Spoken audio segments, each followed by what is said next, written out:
미래 투자에 대한 시나리오.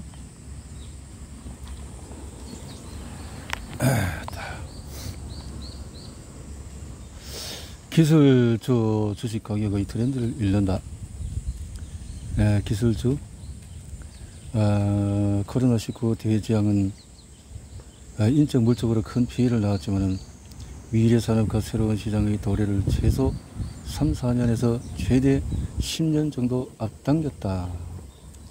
어떤 이들은 코로나19 특수가 끝나면 기술주 상승 추세도 끝날 것이라고 말한다. 아니다. 필자의 예측은 다르다. 기술주들이 코로나19의 전면적인 비대면 상황에서 가장 큰 특수를 누린 것은 사실이다. 하지만 기술주의 상승 추세는 코로나19 이전부터 시작되었다.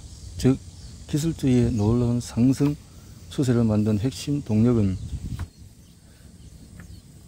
코로나19가 아니라 제4차 산업혁명기의 도래다. 코로나19는 이미 시작된 기술주 상승 추세에 불을 붙인 것뿐이다. 3차 산업혁명기 초기의 나스닥 지수 상승률과 비교하면 버블 붕괴 직전까지 그 기술주의 추가 상승 여력은 더 남아있다. 기술주 이후에 예를 들어서 삼정 글로벌 자율주행차, 또 이렇게 국내 시장 규모는 2020년 자율주행차보다 더 빠르게 성장하는 시장이 인공지능 자율주행 로봇이다. 로봇. 코로나19로 자율주행 배달 로봇이 등장하고, 배달 로봇.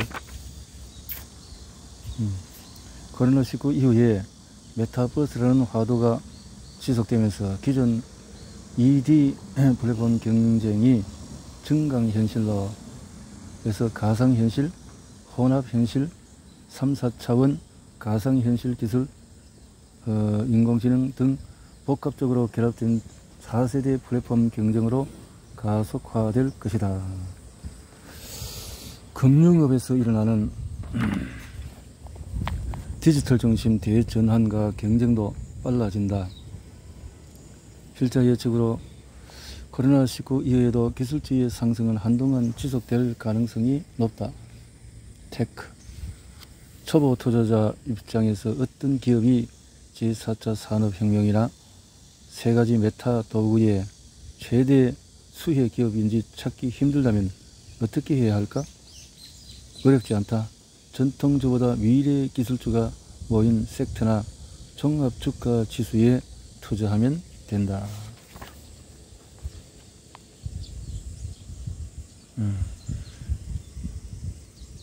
유럽. 바로 바이든 행정부가 막대한 정부 부채 증가 위험에도 불구하고 천문학적인 규모의 인프라 투자안을 발표하고 추진하는 이유다. 인프라 투자 전쟁으로 미래 산업 장악력과 속도를 높여서 미국의 미래 잠재 성장률을 끌어올리려는 속내다. 미국의 이런 행보를 보이면 미국과 경쟁하는 중국과 EU도 머뭇거릴 수가 없다. 이렇게 해서 스마트 모빌리티, 그린 스마트 디지털 트윈, SOC 디지털화, 스마트 그린 3단. 바이든 행정부 4년은 전세계 주요 선진국과 신흥국에서 미래 산업을 향한 숨가쁜 투자 전쟁이 벌어질 것이다. 2022년 리턴 트렌드도 거세게 시작이 된다. 제4차 산업혁명이라는 거센 물결을 타고 기술주 상승이 계속되더라도 놓치지 말아야 할 투자 트렌드가 있다. 리턴이다. 트렌드는 일종의 변화다. 변화는 왜 일어날까? 세상과 사회가 운동하기 때문이다. 운동하기 때문에 변화가 발생한다. 운동하지 않으면 변화하지 않는다. 운동이 곧 변화다. 동력이든 원동력이든 에너지가 발생하면서 나온다. 트렌드는 이런 생태계 안에서 나타나는 특정한 운동의 흔적, 이런 흐름이 트렌드다. 상상력이 지식보다 중요하다. 하지만 오해하지 마라. 아인슈타인은 이 말을 하고 곧바로 이렇게 이야기를 이어나갔다. 지식은 우리가 지금 알고 이해하는 모든 것에 한정되어 있지만 상상력은 온 세상을 포용하며 그 모든 것은 앞으로 우리가 알고 이해하는 무언가가 될 것이다. 결국 아인슈타인이 말한 상상력은 지식에 기반을 둔 논리적이고 확률적인 상상력이다. 트렌드 예측도 마찬가지다. 지식에 기반을 한 미래를 본다 말이죠. 코로나19 팬데믹이 2년 가까이 세계를 강타하며 강력한 충격과 함께 새로운 트렌드를 만들었지만 모든 것을 변화시키지는 않는다. 위드 코로나 시대가 되면은 지금 뉴 노멀처럼 보이는 것들 중 상당수가 코로나19 이전으로 되돌아간다. 특히 2022년 한 해는 코로나19 이전으로 돌아가는 리턴 물결도 거세질 것이다. 투자 시장도 예외가 아니다.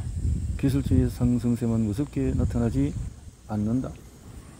기술주의 필자는 바이든 시대 4년 동안의 세계 경제 시나리오라는 책에서 앞으로 4년 의외로 오프라인 소비, 오프라인 투자가 경제를 이끈다 고 예측했다. 22년에서 24년 의외로 미국을 비롯한 각국이 오프라인 소비와 오프라인 투자에도 무게중심을 싣는 시대가 될 것이다. 코로나19 이전과 코로나19 상황에서는 온라인 소비와 온라인 투자가 각국 시장과 경제를 이끌었다.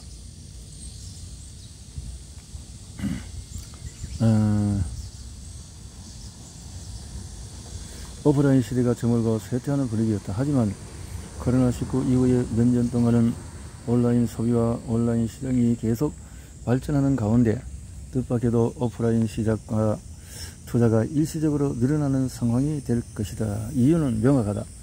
코로나19 대재앙으로 각 나라에서 최소 1, 2년 이상 오프라인 활동이 멈췄다. 그만큼 오프라인 활동과 소비, 오프라인 투자가 지연되었다. 코로나19 전국에서 벗어나기 시작하면 억눌렸던 오프라인 활동과 소비, 오프라인 투자가 터져 나오면서 2, 3년 동안은 코로나19 이전 시장 평균치를 넘어설 가능성이 높다. 이건 이해가 좀 될 내용인 것 같습니다. 코로나19 충격을 가장 크게 받은 부문이 자영업자와 소규모 상공인들이다. 많은 가게와 중소기업이 파산했다. 하지만 코로나19가 끝나면 새로운 가게를 열고 신규 창업을 하는 분위기가 높아질 것이다. 사무실 수요도 다시 증가하고 각종 집기 물품 구매도 증가한다. 가족과 보내는 시간도 다시 줄어든다. 우리 삶의 대부분을 지배했던 언택트 환경이 대부분 대면 환경으로 아주 빨리 되돌아갈 것이다. 코로나19가 종식되면 일부 대기업이나 코딩처럼 업무 성격 자체가 언택트 환경에 더 어울리는 회사를 제외하고 대부분의 회사는 다시 직장으로 출근한다. 학생도 모두 학교로 되돌아간다. 집에서 운동도 안 한다. 여행도 다시 간다. 비행기도 다시 탄다. 한산했던 도로는 다시 교통정체의 지옥으로 변한다. 집 주변 포장마차나 음식점에서 여러 사람이 모여서 웃고 떠들면서 밥 먹고 술 마시는 문화도 회복이 된다. 회사 옆 식당과 전국의 맛집들도 활기찬 예전으로 되돌아간다. 바로 여기에 바이든 행정부를 비롯한 주요 선진국 정부는 사회적인 격차 해소와 미래 산업 주도권을 선점하기 위해서 엄청난 수준의 인프라 투자를 단행할 것이다. 코로나19가 종식이 되고 대부분의 일상과 시정 환경을 과거로 되돌리는 강력한 동력은 세 가지다. 인간의 망각이라는 본성, 비용 문제 관습이다. 인간의 본성은 아주 빨리 코로나19를 잊어버리도록 만들 것이다. 수십 년 동안 완벽하게 익숙했던 일상생활과 행동 패턴들은 강력하다. 인간의 망각도 강력하다. 언제 팬데믹이 있었는가 하는 모습이 펼쳐질 것이다. 코로나19 사태는 술자리에서 옛 추억거리로 회자될 뿐이다. 2009년 신종 블루는 또 우리는 그렇게 망각의 세월을 흘려보냈다. 코로나19가 경제적 충격을 크게 주었기 때문에 비용 문제도 아주 민감한 사안이다. 새로 고치는 것보다도 이전 것을 유지하는 게 비용이 덜 든다. 언제 다시 들이닥칠지 모르는 또 다른 감염병에 대비하기 위해 임시적인 요소들을 한도 끝도 없이 유지하는 것은 많은 비용이 든다. 관습도 무시 못한다. 비용이 적게 들고 일부 새로운 장점을 발견했지만 관습대로 되돌아가는 것도 있다. 비대면 노동 환경은 근로자 입장에서도 불편한 점이 있다.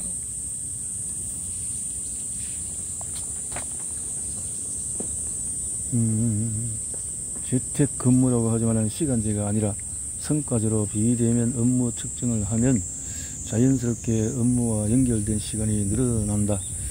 마이크로소프트가 2020년 6월 자사의 협업 툴인 팀즈 사용 시간을 분석한 결과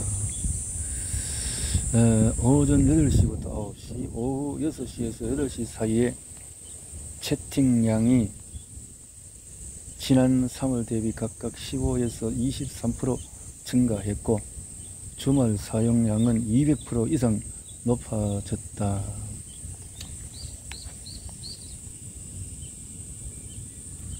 원격 협업 기술과 스마트워크 환경이 완전하지 못한 것도 비대면 업무 방식이 대세가 되기에는 시기상조인 이유이다. 2020년 7월 9일 마이크로소프트가 원격 근무에 대한 업무 동향 지표를 발표했다. 그래서 상대방과 물리적으로 다른 공간에 있어서 집중력 저하가 발생하고 상대의 비언어적인 행동을 인지하려면 더 많은 주의를 기울여야 하기 때문에 뇌에 더 많은 피로감을 주었다. 마이크로소프트는 자사의 화상협업 도구인 팀즈의 비언어적인 행동을 쉽게 인지하여 뇌의 에너지 소모량을 줄이도록 설계한 기술을 추가했다. 당국은 이런 기술적인 보완이 더 필요할 것이다. 코로나19 이후에도 지금 이야기한 것들이 큰 영향을 미치지 않는 특수 영역의 업무는 재택근무를 유지할 가능성이 있다. IT, 금융, 전문 서비스 중심의 일부 대기업에서도 비대면 업무 방식을 유지할 가능성이 있다. 이렇게 하겠다는 거지. 인공지능도 있고 이렇게 하겠다 할 수 있다.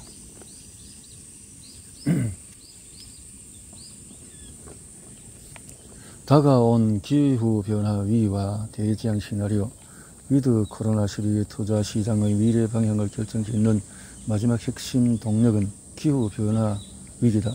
코로나19 대재앙으로 기후변화 혹은 환경 파괴에 대한 경각심이 높아졌다. 기후변화와 환경 파괴에 대한 경각심을 높이는 또 다른 심층 원동력은 자연 그 자체다.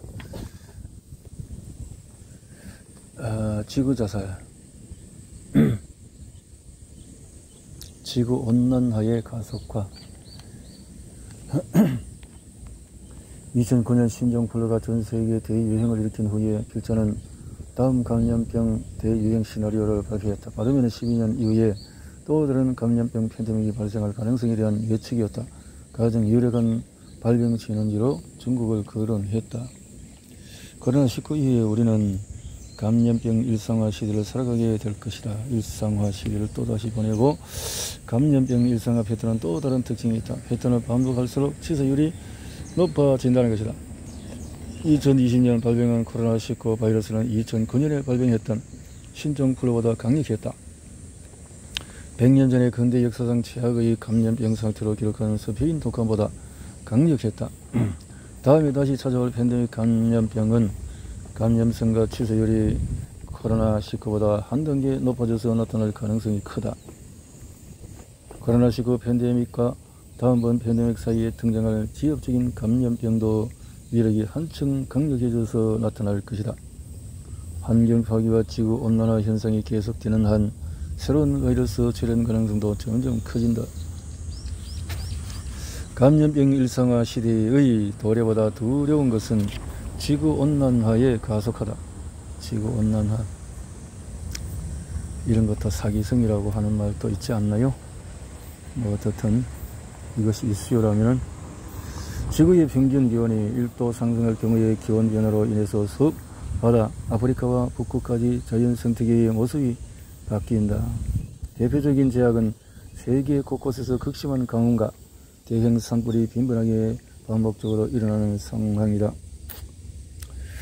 이러한 위험이 스스로 강화 피드백을 더욱 빠르게 작동시키면 앞으로 10년에서 20년 후에는 최소한 북극의 빙하지대가 개몰될 수도 있다. 지구 평균 기온이 2도 상승할 경우에 플랑크톤이 소멸하고 바다가 산성화된다. 중요한 것이 있다. 인간 생활에 치명적인 위협이 실제로 발생하는 시점이 평균 기온이 2도씩 상승할 때라는 것이다. 예를 들어서 6천만 명 이상이 말레리아에 노출되고 홍수로 1천만 명이 영향을 받으며 곡물 재배에 치명적인 위기가 발생하여 곡물 가격이 크게 상승해서 전 세계 소비자를 공격한다. 기후변화로 대규모 주거지 이동이 발생한다. 대규모 기후 난민의 출현이다. 가뭄과 사막화로 세계 곳곳에서 작은 물줄기는 완전히 말라 사라지고 큰 강들도 수위가 줄고 소질이 나빠지며 남아프리카와 지중해에서는 물 공급량이 20에서 30% 감소할 수가 있다.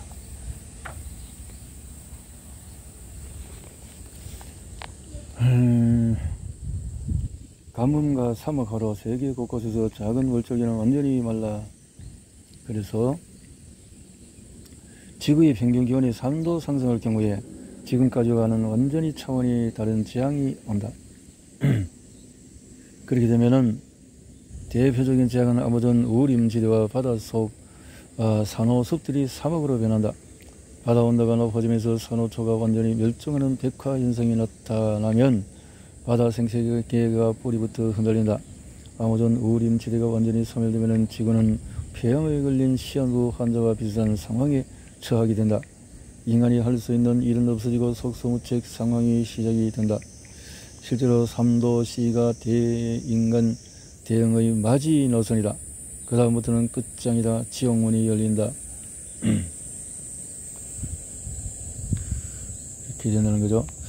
아마존 산림이 심하게 훼손되면서 온실가스가 배출되고 이산화탄소를 흡수할 여력도 급격하게 줄어든다.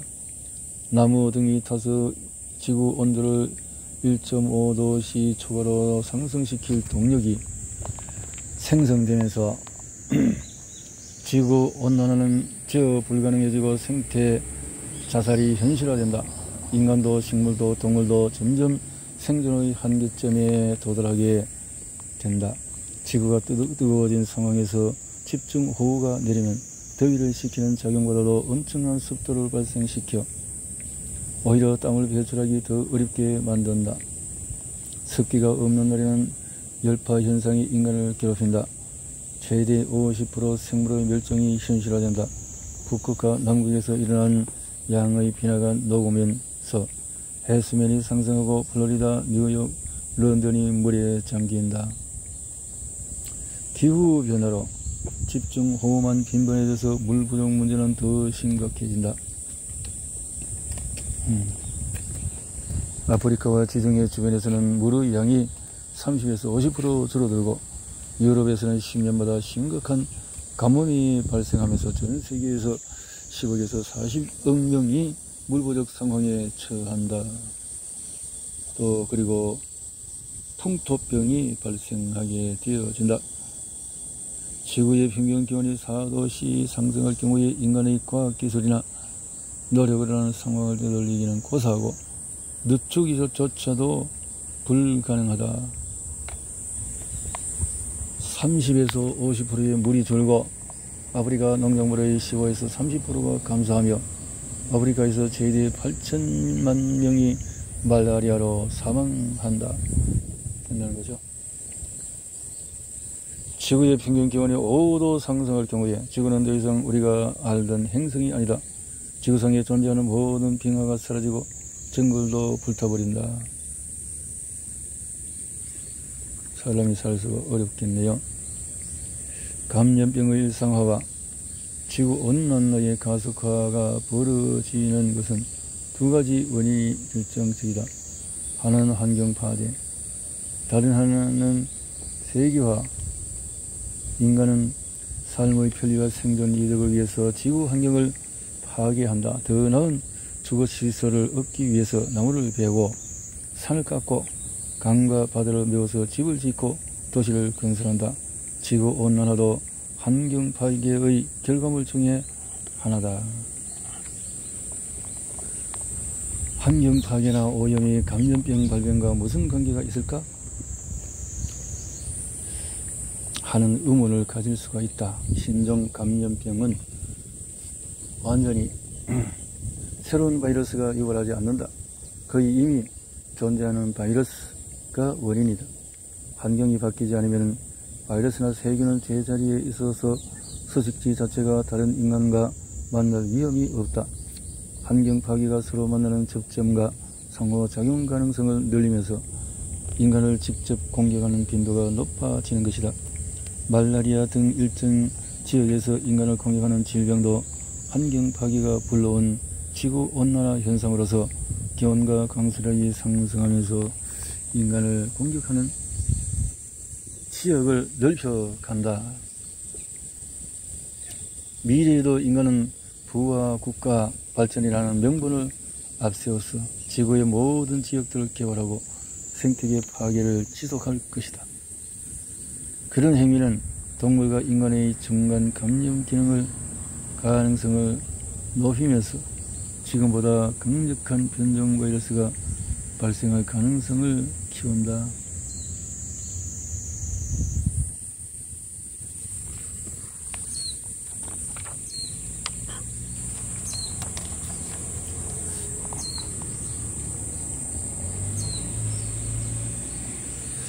학계에서는 치사율이 80%를 넘어서 역사상 가장 치명적인 바이러스로 불리는 에볼라 바이러스도 비슷한 방식으로 인간에게 전염되었을 것으로 추정을 한다. 에볼라 바이러스. 가축 사육이 늘어나면 집단 사육하는 가축의 질병 감염을 막기 위한 항생조 남용도 증가한다. 항생제. 다른 견들에 대한 내성을 전달할 수가 있다. 최후의 항생제인 반코마이신에도 내성을 보이는 균이 이미 출현한 상태이다. 반코마이신에 대해서 이런 데 대해서는 잘 아시면서 병원에서 환자에게 남용하는 항생제는 슈퍼박테리아 출현을 앞당기는 요인이기도 하다. 슈퍼박테리아 집단 발병이 이미 시작되었다는 것에 유념해야 한다.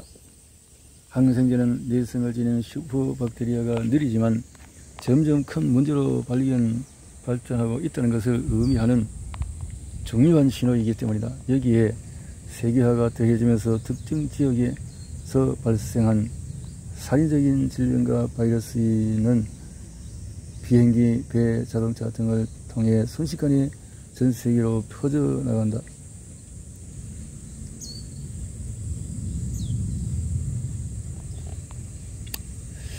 여기에 세계화가 더해지면서 특정 지역에서 발생하는 살인적인 질병과 바이러스는 비행기, 배, 자동차 등을 통해서 순식간에 전 세계로 퍼져서 이런 방식으로 8개월 동안에 30개 국가에서 8,000명 정도가 감염이 되었다. 그 중에 774명이 사망했다.